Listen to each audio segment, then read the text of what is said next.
बिस्मिल्लाहिर्रहमानिर्रहीम। अस्सलाम वालेकुम viewers, welcome to my channel cooking with Malika. उम्मीद है कि आप सब खैर आफियत से होंगे। अल्लाह ताला आपको हमेशा खुश और आबाद रखे, आमीन सुम्मा आमीन। तो व्यूअर्स, आज हम दुम्बा चरसी कढ़ाई की शानदार किस्म की रेसिपी लेकर आपकी खिदमत में हाजिर हैं। पेशावर की मशहूर कढ़ाई हमने कैसे तैयार की, खाने में इतनी लाजवाब है और इतने कम मसालों से तैयार होने वाली है। इंशाल्लाह सारी ही ट्रिक्स एंड टिप्स आपसे शेयर होने वाले हैं। बस आपने क्या करना है कि इस रेसिपी को बिल्कुल आखिर तक वॉच करना है, ताकि आपको हर स्टेप अच्छे तरीके से समझ में आ सके। बहुत ही सिंपल तरीके से, बहुत ही आसानी के साथ, बहुत ही जल्दी बन जाने वाला है ये मटन चरसी कढ़ाई। हमने कैसे तैयार की, चलिए जल्दी से रेसिपी की जानिब बढ़ते हैं। इसके लिए हमने कढ़ाई चूल्हे पे चढ़ा दी है और इसके अंदर 1 कप के करीब कुकिंग ऑयल शामिल कर देंगे। इस कढ़ाई के अंदर कुकिंग ऑयल ज़्यादा ही इस्तेमाल होगा, इसलिए हमने 1 कप कुकिंग ऑयल ऐड कर दिया है और 1 टेबलस्पून भर के शामिल कर देंगे लहसुन अदरक का पेस्ट। इसको हमने ऑयल के अंदर हल्का सा फ्राई कर लेना है और उसके बाद हमने इसके अंदर शामिल कर देना है गोश्त। यहाँ पे हमने लैम मीट लिया है, यानी कि दुम्बे का गोश्त लिया है। तो इस दुम्बे के गोश्त को हमने शिफ्ट कर देना है ऑयल के अंदर और अच्छे से इसकी भुनाई कर देनी है। इसको फ्राई करना है, इतना फ्राई करना है कि गोश्त का अपना पानी जो है ना वो भी रिमूव हो जाए और साथ ही साथ ये अच्छे से भुन जाए। तो जैसे ही पानी इसका वेपोरेट हो जाएगा, जैसे ही इसका पानी सारा खुश्क हो जाए और ये गोश्त का कलर अच्छा सा चेंज हो जाए, यानी कि फ्राई हो जाए बिल्कुल अच्छे तरीके से, उसके बाद हमने इसके अंदर 1 कप के करीब शामिल कर देना है पानी और शामिल कर देने हैं टमाटर।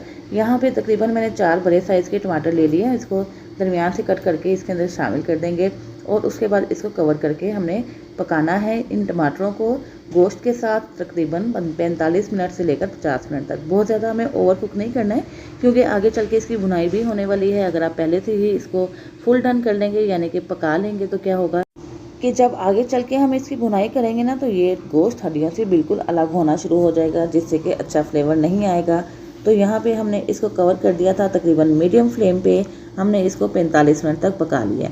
45 मिनट गुजर जाने के बाद ये आप देख सकते हैं कि टमाटर कितने अच्छे तरीके से सॉफ्ट हो चुके हैं।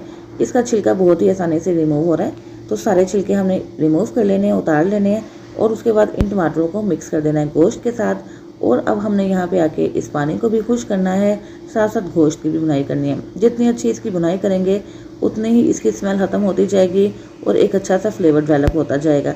तो यहाँ पे हम बुनाई कर रहे हैं और बुनाई करने में आपको 20 से 25 मिनट लग सकते हैं। इससे ज़्यादा टाइम नहीं लगेगा, क्योंकि हमें यहाँ पे फ्लेम को हाई कर देना है और हाई फ्लेम पे इसको भूनना है।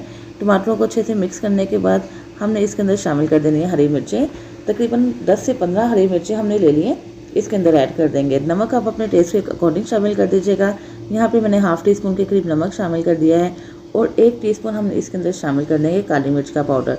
बस यही वो मसाले हैं जिसकी मदद से ये कढ़ाई तैयार होगी और इतनी लजीज और शानदार तैयार होगी कि इंशाल्लाह जो खाएगा खाता ही रह जाएगा। तारीफ़ों के पुल बन जाएंगे। रेस्टोरेंट के जायके को भी ये कढ़ाई पीछे छोड़ने वाली है। जब आप इस तरीके से इस कढ़ाई को बनाएंगे तो खाने वाले आपकी इंशाल्लाह बेहद तारीफ़ करेंगे। अगर आपको मेरी ये रेसिपी अच्छी लग रही है तो प्लीज़ इसको लाइक और शेयर करना मत भूलिएगा। और अगर आप मेरे चैनल पर नए हैं तो प्लीज़ मेरे चैनल को सब्सक्राइब करके बेल आइकन प्रेस कर दीजिएगा, ताकि हर नई आने वाली वीडियो की नोटिफिकेशन आप तक फ़ौरन से पहुंच सके, जो बिल्कुल फ्री है। इसको आप नान रोटी के साथ ना भी खाएंगे ना, अगर इसको सादा ही खा लेंगे तो भी आपको बहुत ज़्यादा मज़ा आएगा। भुना हुआ गोश्त तैयार हो चुका है। भुनाई इस हद तक करेंगे कि इसका ऑयल सेपरेट हो जाए। इसके बाद आप इसको डिश आउट कीजिए और इंजॉय कीजिए।